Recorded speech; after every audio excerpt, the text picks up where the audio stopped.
Apocalipsis capítulo 5.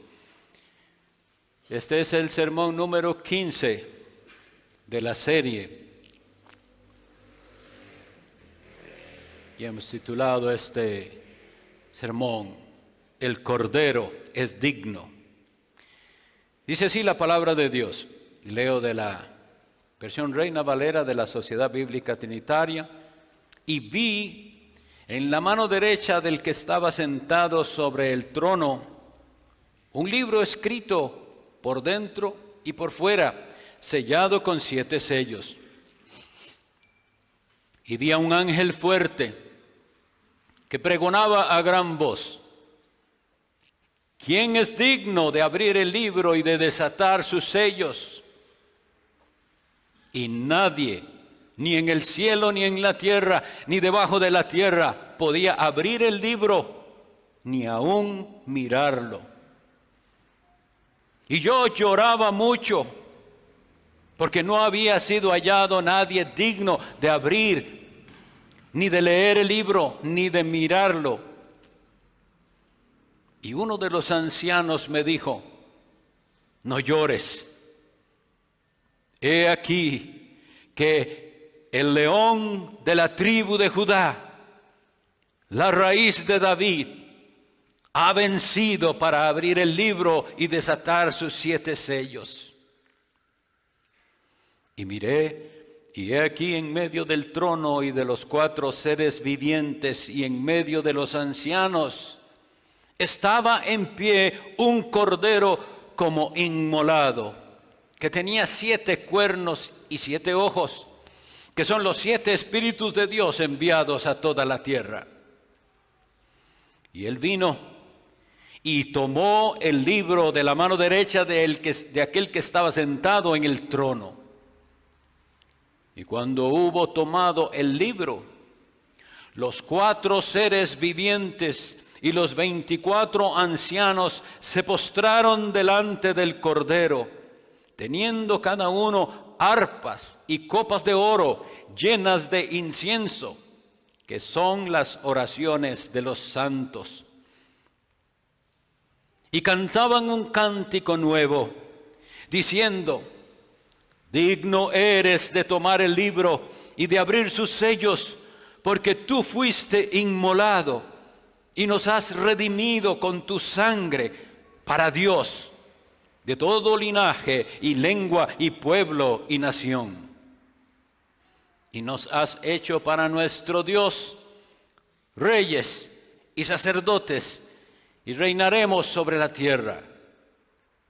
Y miré y oí la voz de muchos ángeles alrededor del trono, y de los seres vivientes y de los ancianos, y su número era millones de millones y millares de millares, que decían a gran voz: el Cordero que fue inmolado es digno de tomar el poder y las riquezas y sabiduría y fortaleza y honra y gloria y alabanza.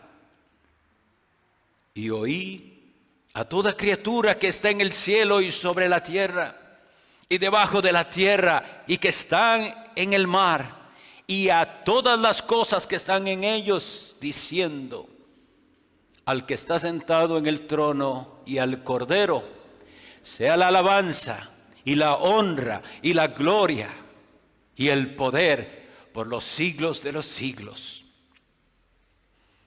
Y los 4 seres vivientes decían: amén. Y los 24 ancianos se postraron y adoraron al que vive por los siglos de los siglos. Que el Señor añada bendición a esta lectura de su santa palabra.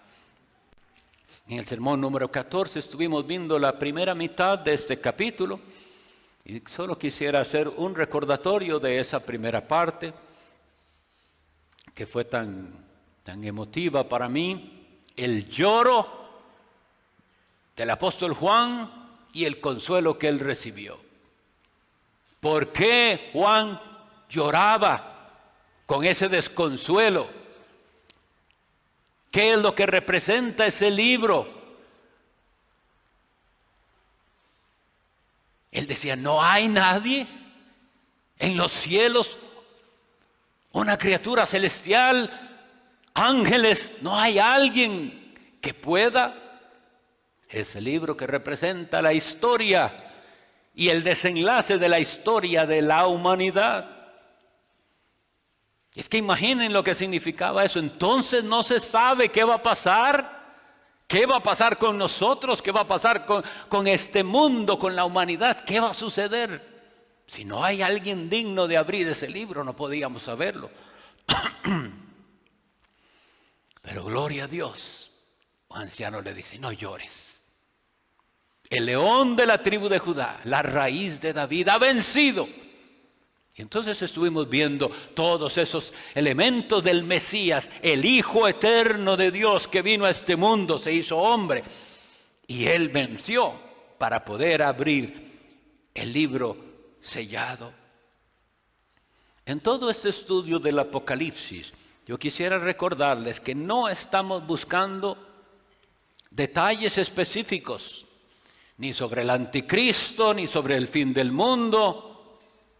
Claro que lo tendremos que hablar, pero de lo que tenemos que tener en mente al estudiar el Apocalipsis es: yo quiero conocer más a Cristo y la victoria que Cristo promete a su iglesia. Esa debe ser nuestra mentalidad. No los detalles sobre la bestia y sobre Babilonia, sobre lo cual pudiéramos tal vez hasta errar sin gran daño para nosotros. Pero si erramos en cuanto a Cristo, erramos en cuanto a la eternidad. Cada sermón, mis estimados hermanos, cada sermón escuchado del Apocalipsis nos debe mover a confiar más en Jesucristo y en las promesas que Él hizo. Y si confiamos más en Él, lo amaremos más. Y si lo amamos más, le serviremos mejor. Yo quiero, con todo mi corazón, lo pido a Dios, que ese sea el efecto en nuestras vidas de todas estas predicaciones. En el capítulo 4 habíamos visto el trono de Dios, Dios Padre sentado, y todo lo que el enfoque era Dios el Padre y su trono. Y recuerdan aquellas palabras que deben estar ahí en nuestra mente, y de ese trono salían relámpagos y voces y truenos. La santidad de Dios, estuvimos hablando de eso. Ahora hay un cambio de enfoque en el capítulo 5, y es como que vamos ahora al Hijo de Dios, a Jesucristo, el cual, como veremos en esta breve exposición, el digno, el Cordero de ser adorado. Es importante que sepamos esto bien claro. Nadie más merece adoración, solo Dios. Los hombres no son dignos de adoración. Nosotros leemos en los Hechos capítulo 10 un relato en el cual un hombre llamado Cornelio recibe la visita de un ángel. Y el ángel le dice: mande a llamar a un Simón llamado Pedro, que está en la casa de un Simón curtidor. Mande y lo llama, y él le va a hablar palabras por las cuales usted va a ser salvo. Y Pedro viene y dice esto, Hechos 10, 25, 26. Y cuando Pedro iba a entrar, Cornelio salió a recibirlo y postrándose a sus pies lo adoró. Mas Pedro lo levantó diciendo: levántate, yo mismo soy hombre. ¿Qué nos enseña esto? No hay ser humano digno de adoración. Por eso estas prácticas que se impusieron con el paso de los siglos de reverenciar a alguien, postrándose a sus pies, besándole la mano, besándole los pies, eso es antibíblico. El apóstol Pedro, si se quiere, el líder de los apóstoles, dijo: levántese, a mí no me adore, yo soy un hombre. Los ángeles tampoco son dignos de adoración. Y aquí mismo leemos en el Apocalipsis, y vean que ¿quién falló en esto? El mismo escritor del Apocalipsis. Por eso es que la Biblia es tan verdadera, porque ella nos dice todo como es. El apóstol Juan, si hubiera escrito según su gusto o a favor de él, él omite eso, que él también se le postró a un ángel y trató de adorarlo. Dice la Sagrada Escritura en Apocalipsis 19:10, está hablando el apóstol Juan: y yo me eché a sus pies para adorarlo, al ángel. Y él me dijo, mira, no lo hagas. Yo soy consiervo tuyo y de tus hermanos que tienen el testimonio de Jesús. Adora a Dios. Adora a Dios, porque el testimonio de Jesús es el espíritu de la profecía. Y yo estoy aquí, leyendo la palabra de Dios para ustedes y para decirles, adoren a Dios, no al hombre, ni siquiera al mejor de sus siervos, ni al más fiel. Adoren a Dios. ¿Cuánto necesitamos eso? Nosotros somos muy dados, y no es que quiera caer en el otro error, que es la gente que nunca reconoce lo que hace alguien bien. Eso pasa también. Pero no, son muy dados las personas a ser seguidores de hombres y a adorar hombres. Adoren a Dios.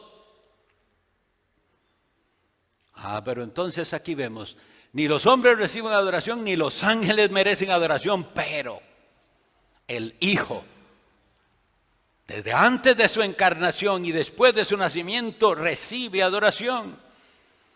Lean cuando puedan el relato de Josué, capítulo 5.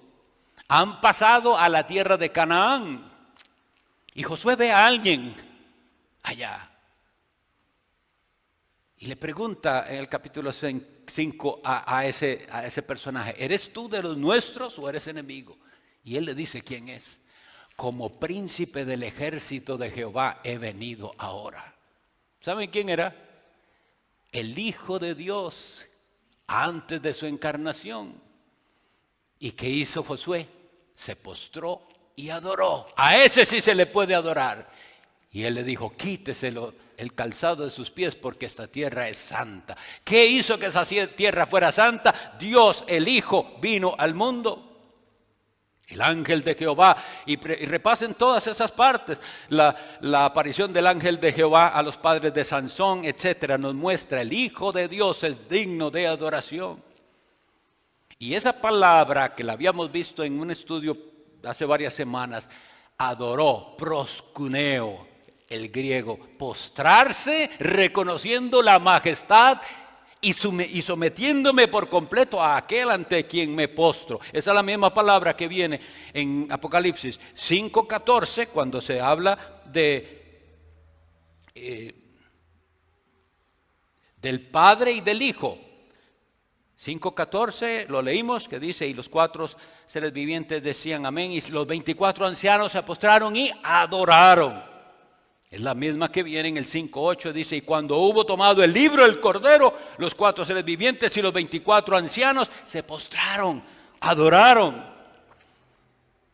La Sagrada Escritura nos dice, en la carta a los Hebreos, capítulo 1, versículo 6, con respecto a la venida de Cristo al mundo, dice así, y otra vez, Hebreos 1:6, cuando introduce al primogénito en la tierra, dice, y adórenlo todos los ángeles de Dios. Entonces es adorado por los mismos seres celestiales, los ángeles. Los magos adoraron al niño cuando nació. Mateo 2:11 dice, y entrando en la casa vieron al niño con su madre María y postrándose lo adoraron. Y abrieron sus tesoros, le ofrecieron presentes, oro e incienso y mirra. Viene la época de celebración. Asegúrese de que usted está adorando correctamente al Hijo de Dios. Lo adoraron sus discípulos. En cierta ocasión leemos en Mateo 14:33 que había venido una tormenta tal que esos pescadores experimentados estaban temblando de miedo. Jesucristo se levanta y no se pone a hacer conjuros ni oraciones, simplemente le dice al viento y a la mar que se detenga. Entonces los que estaban en la barca vinieron y lo adoraron, diciendo, verdaderamente eres Hijo de Dios. Muchos de los que él sanó lo adoraron, pero en particular quisiera que recordemos el episodio de aquel ciego, en el capítulo 9 de Juan. Un ciego de nacimiento, y Jesús lo sana. Y le preguntan al ciego de cómo lo sanó Jesús y le explica que hizo lodo y que lo untó y lo sanó. Y no creían y van y le preguntan a los papás del ciego que si de verdad él había nacido ciego, y él dice: este es nuestro hijo y sabemos que nació ciego, pero cómo ve ahora nosotros no sabemos. Y todo el miedo era porque ya habían dicho que si alguien se atrevía a decir que Jesús era el Mesías, lo expulsarían de la sinagoga. Y vienen y le vuelven a preguntar a aquel hombre, y el hombre dice otra vez, vuelve a hablar, y lo ofenden. Usted que nació en pecado nos va a enseñar a nosotros. Y esa es la actitud de muchos en su religión. No están dispuestos a ser enseñados por Dios. Lo que creen, lo creen y ya está. Y así me voy, dicen. Bueno, pues lo expulsan a ese ciego de la sinagoga, y Jesús se da cuenta que lo habían expulsado y lo encuentra. Y le dice: ¿crees tú en el Hijo de Dios? Vea que no le dice: ¿crees tú en Dios? Todo el mundo dice que cree en Dios. No, ¿crees tú en el Hijo de Dios que vino a este mundo? Y entonces el ciego responde: ¿quién es, Señor, para que crea en Él? Y Jesús le responde: ¿le has visto? El que habla contigo, Él es. Juan 9:38. Y él dijo: creo, Señor. Y lo adoró. Por eso yo ahora oraba, porque yo sé que en esta congregación hay quienes no creen y no pueden postrarse ante Jesús y adorarlo con todo el corazón, porque todavía están en incredulidad. Pero la palabra de Dios nos dice que si usted nos dobla sus rodillas ante el Hijo de Dios en esta vida, un día los doblará, quiera o no.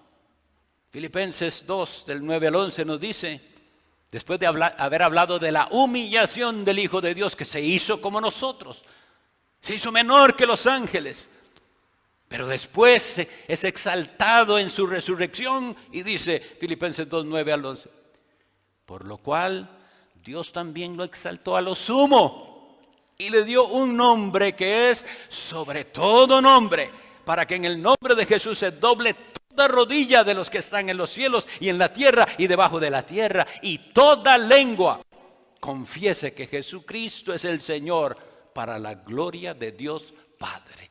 Dios Padre recibe la gloria cuando usted se humilla ante su Hijo Jesucristo y reconozca: Él es el Señor.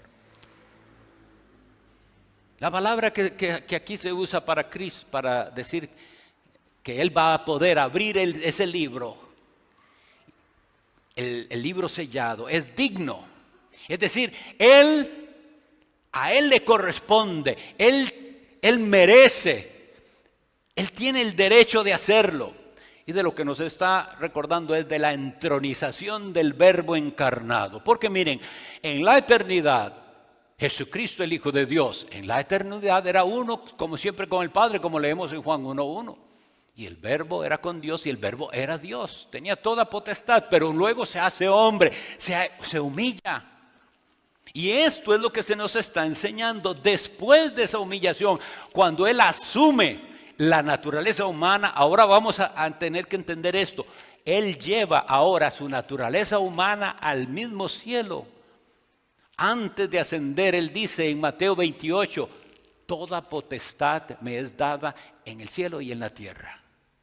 Potestad significa toda autoridad, todo poder. Jesucristo tiene todo poder. Y aquí viene 7 atributos que Él es digno de reclamar como de Él. Porque ahí dice en el versículo, el cordero que fue inmolado, no puedo pasar por eso sin recordarle que es inmolado, degollado. El cordero que fue degollado, y eso nos habla de Jesucristo crucificado, donde Él derramó su sangre. Ese es digno de ¿qué? De tomar el poder y las riquezas y la sabiduría y la fortaleza y honra y gloria y alabanza. 7 atributos plenos que Él toma el poder, No un poco de poder, Él toma todo el poder, Él tiene todo el poder, porque en el capítulo 1 de Apocalipsis habíamos visto que dijo es el alfa y la omega, el principio y el fin, el todopoderoso, todo poder, riquezas, todo es de Él. Así dice la Sagrada Escritura, que todo fue creado por medio de Él y para Él. Las riquezas son de Él, la sabiduría, Él lo sabe todo absolutamente. La fortaleza, Él es el refugio completo para nosotros. La honra, Él merece todo de nosotros. Honra, gloria y alabanza. Si usted está poniendo atención y Dios ha abierto su oído espiritual en este momento, al decir esto, usted tiene que desear estar en aquella multitud de la cual aquí leemos, de toda tribu y lengua y pueblo y nación, para postrarse ante el que estuvo dispuesto a dar su vida por pecadores. Pero esta es una adoración ejemplar que nos tiene que dar una enseñanza para hoy a nosotros. Porque sí, aquí estamos pensando que es futuro, pero esto está marcando la realidad de ahora también. Hoy mismo esos seres vivientes adoran al Cordero. Recuerden, toda la adoración verdadera involucra al Padre, al Hijo y al Espíritu Santo. Si usted va a una iglesia y usted no sabe exactamente si cree en eso, eso es lo primero de todo lo demás que es importante, lo primero que usted debe averiguar. Aquí se adora al Dios verdadero que es Padre, Hijo y Espíritu Santo.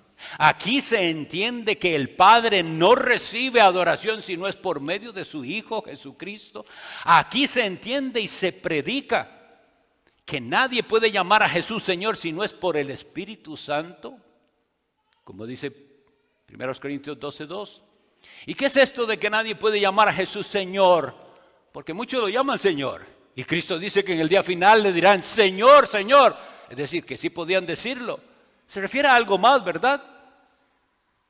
Ese llamar a Jesús Señor es solo cuando el Espíritu Santo ha cambiado su corazón y le ha hecho a usted ver lo pecador y digno del infierno mismo que es usted. Pero también el Espíritu Santo le ha hecho ver a ese Cordero inmolado en la cruz y creer que la sangre derramada en el Calvario es para el perdón de sus pecados. Es que la gente dice, sí, vino por los pecados del mundo, sí, pero usted puede decirlo de manera personal, por mis pecados Él murió. La adoración entonces es trinitaria en ese sentido. El Espíritu Santo nos lleva a reconocer a Jesucristo como el Señor. Señor significa amo y dueño. Y entonces esa adoración suya llega al cielo.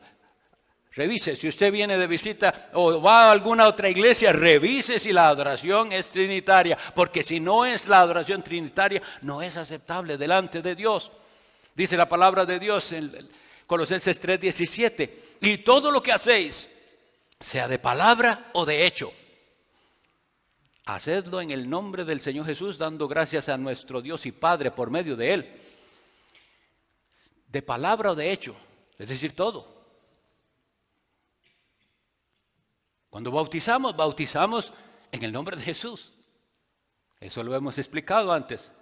Claro, usando la fórmula que Jesús nos dio, el Padre y el Hijo y el Espíritu Santo, pero estamos bautizando en su nombre.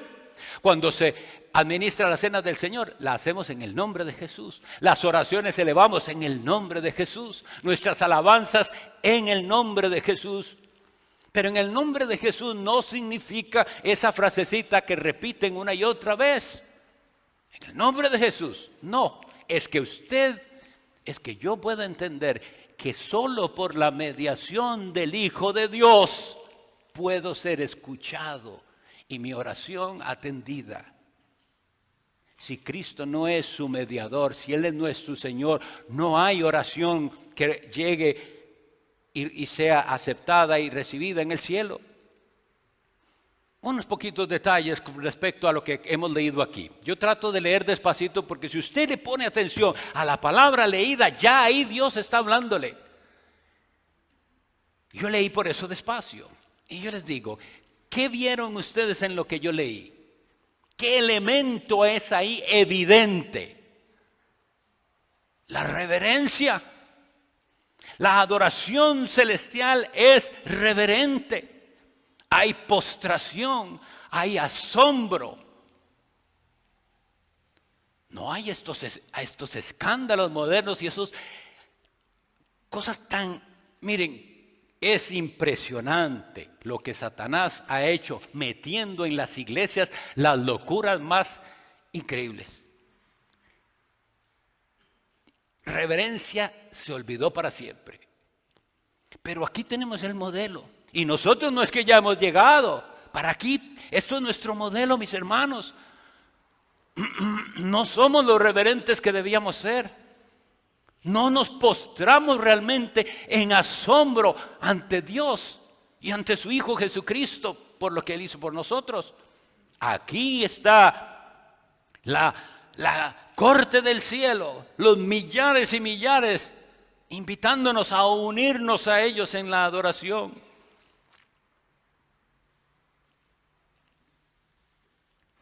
En Hebreos 9:14, ¿por qué es que necesita el decir? El cordero que fue inmolado, nos recuerda otra vez.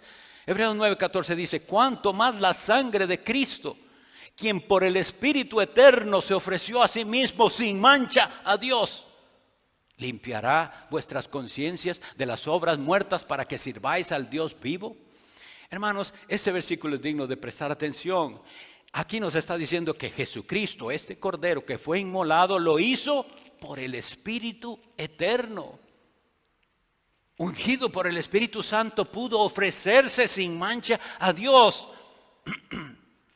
Y aquí dice que Él por eso es capaz de limpiar la conciencia. Buena pregunta hoy, ¿cómo está su conciencia? Nosotros vivimos en un mundo de conciencia adormecida. A la gente ya ni le da pesar las cosas malas que hace, sino que dice, ¿qué se va a hacer? Todos somos pecadores, si es que reconoce ser pecador. Si no, alguien es culpable, otro tuvo la culpa. Excusas y excusas. Pero aquí dice que nosotros debemos tener una conciencia limpia de las obras muertas. Y reconociendo nuestros pecados, haber ido a Jesús a pedirle a Él que nos perdone y nos limpie. Como vimos por aquí, la postración es válida. Y la adoración a Dios tiene que ser inteligente, debe ser algo que usted entiende. No haga lo que haga porque hay que hacerlo o porque le dijeron, debe entender por qué lo hace. Hay toda una serie que se dio en el pasado, ojalá la puedan ver, revisarla, Columna y Baluarte de la Verdad. Y en la primera sesión de ella se habla muy claramente del principio regulador de la adoración, ojalá la puedan ver. A Dios no se le adora como nosotros nos parezca ni conforme a nuestros gustos. Dios es Dios. Y así como le dijo a Moisés, cuídate de hacer todo conforme al modelo que viste en el monte. Así nos dice a nosotros, cuídese de no hacer las cosas según sus gustos y preferencias. Dios debe ser adorado conforme Él lo manda, en espíritu y en verdad. Estos ancianos que representan la iglesia, estos seres vivientes, saben por qué hacen lo que hacen. En el capítulo 4 habíamos dado esta razón en la adoración. Porque tú creaste todas las cosas y por tu voluntad existen y fueron hechas. La primera razón de adoración es la creación misma. Y aquí la segunda razón de adoración en el capítulo 5 es la redención.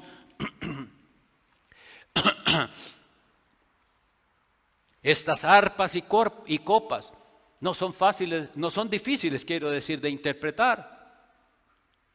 Él mismo dice que las copas que tienen incienso representan las oraciones. Estimado hermano, hermana, usted que dice cristiano y que espera un día estar en esta multitud, ¿qué tan llena está su copa de incienso? ¿Son sus oraciones así, rápidas? ¿O llena usted esa copa de oraciones que suban al cielo? ¿Cómo es su alabanza al Señor? ¿Medio canta? ¿Procura aprenderse las alabanzas? Es que esto es importante decirlo por lo siguiente. El que no disfruta aquí y ahora en este mundo alabar a Dios, no crea que lo va a disfrutar allá. Si para usted orar, alabar a Dios, leer su palabra, no es algo que a usted le cause deleite espiritual, no crea que después de muerto, de pronto, ahora sí a usted le gusta alabar a Dios. No es así.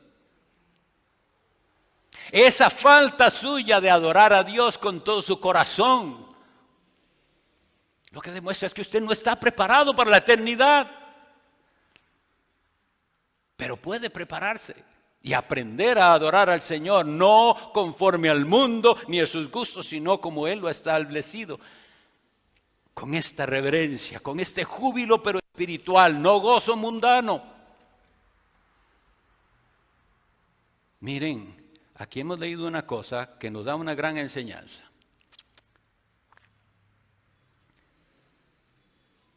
Y después de que hubo tomado el libro y lo adoran, los ancianos vienen y al oír la razón de esa adoración, responden, dice, y los cuatro seres vivientes, dice versículo 14, y los 4 seres vivientes decían, amén. Yo me he dado cuenta que tenemos una deficiencia, no oigo que digan amén.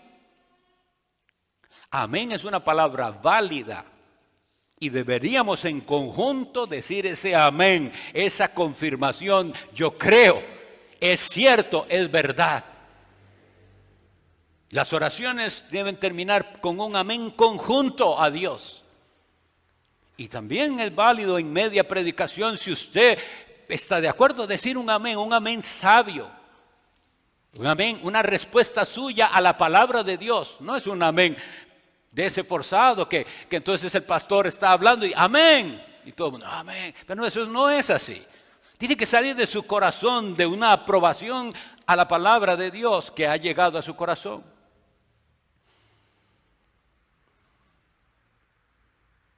Está aquí. Es necesario, incluyámoslo en nuestro culto, los amén bien dados. No dice así 1 Corintios capítulo 14, ¿cómo dirá? Porque estaba en aquel tiempo con el don de lenguas, gente hablando lo que nadie entendía. Y el apóstol Pablo les pregunta, ¿cómo dirá tu hermano amén a tu acción de gracias si no te ha entendido? Por eso la adoración a Dios debe ser entendible. Usted debe entender qué hacemos aquí de principio a fin y si no pedir ayuda para entender y poder decir amén.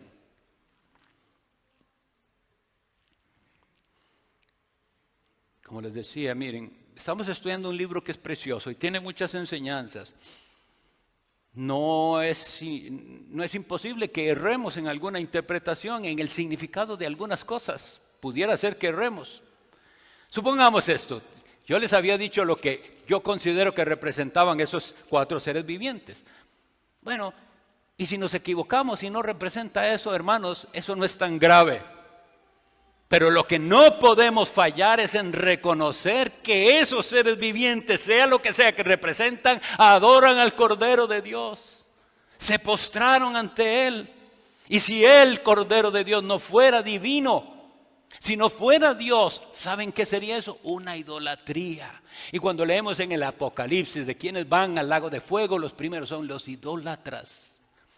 Si Jesucristo, el Hijo de Dios, no fuera divino, verdadero Dios y verdadero hombre, nosotros estamos aquí en un acto de idolatría que nos mandaría al infierno. Pero Él es digno, lo acabamos de leer, Él es digno de nuestra adoración. Y ellos cantan un cántico nuevo. Es el cántico que dice, ¿por qué le cantan? Porque tú nos has redimido. Recuerda el significado de esa palabra, redimido, rescatado. Estábamos presos, estábamos encadenados al pecado, éramos dominados por el pecado y Él viene y rompe las cadenas y paga un precio y el precio es su sangre. Por eso dice, eres digno porque fuiste inmolado y nos has redimido. ¿Entiende usted la redención? Esa es la razón del cántico, y esa puede ser la razón por la que usted no canta como debería, porque no ha entendido la redención. Redimidos de todas partes. Bendito sea Dios, que eso es tan precioso y que nos deja ver poquitos de esa adoración. Aquí hay de todo, un poco, no de todo, pero varios. ¿Cuántos nicaragüenses y cubanos y salvadoreños y hondureños y ticos también? Que esperamos estar un día alrededor del trono. ¿Espera usted estar allá? Tiene que haber adorado a Cristo aquí si desea adorarlo allá. En los Salmos esa frase, cántico nuevo, aparece 19 veces. Pero en particular quisiera leerles el Salmo 43, que dice así: puso luego en mi boca cántico nuevo, canción nueva, alabanza a nuestro Dios. Y oigan cómo concluye ese verso del Salmo 43. Verán esto muchos y temerán y confiarán en Jehová. El cántico del Cordero es un cántico nuevo de entendimiento de la redención que nos lleva a adorar al Hijo de Dios. Y cuando la iglesia de Dios adore a Dios como debe hacerlo, el impío, el incrédulo, se admirará y dirá: ¿qué es lo que tienen? ¿Por qué ellos pueden adorar con ese amor a Cristo? ¿Y por qué yo no? ¿Por qué yo no disfruto de eso? Y eso lo usará el Señor, porque dice: verán esto muchos y temerán. Sabrán que posiblemente no están dentro del número de los redimidos todavía, pero dice: y confiarán en Jehová. ¿Ha confiado usted en Jesucristo para salvación? Miren, aquí dice: verán esto mucho y temerán y confiarán en Jehová. Pero yo pregunto, ¿por qué en tantos lugares los incrédulos no temen? Porque lo que hicieron de la adoración es un espectáculo mundano que no trae ningún temor de Dios. Es un espectáculo mundano con música mundana. Eso no va a generar temor a Dios. Lo va a hacer ayudarlos a engañarse a sí mismos. Pero mis hermanos, si ustedes y yo, auxiliados por el Espíritu Santo, aprendemos a dar a Dios una adoración como Él la merece, solo el testimonio de nuestra adoración santa, como dice también el Salmo: adorad a Jehová en la hermosura de la santidad. No se le puede a Él adorar si usted está en pecado. Bien, Dios nos ha hablado. ¿Cómo vamos a responderle?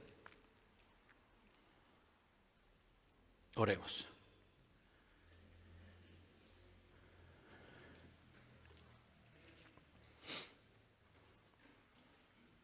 Bendito Dios, tu palabra ha sido leída y en debilidad he tratado de explicarla. Bendice, Señor, la exposición, de manera que los corazones se vuelvan a ti y reconozcan a tu Hijo Jesucristo, el Cordero que fue inmolado, y clamen a Él, que es el único que puede perdonarles y limpiarles de todo lo que los aparta de ti. Hoy te alabamos, Señor, nuestro Dios, y deseamos y anhelamos que llegue aquel día en el cual tú reunirás a todos los redimidos de toda tribu y pueblo y lengua y nación. Oh Señor, que así sea. En el nombre de Jesús. Amén.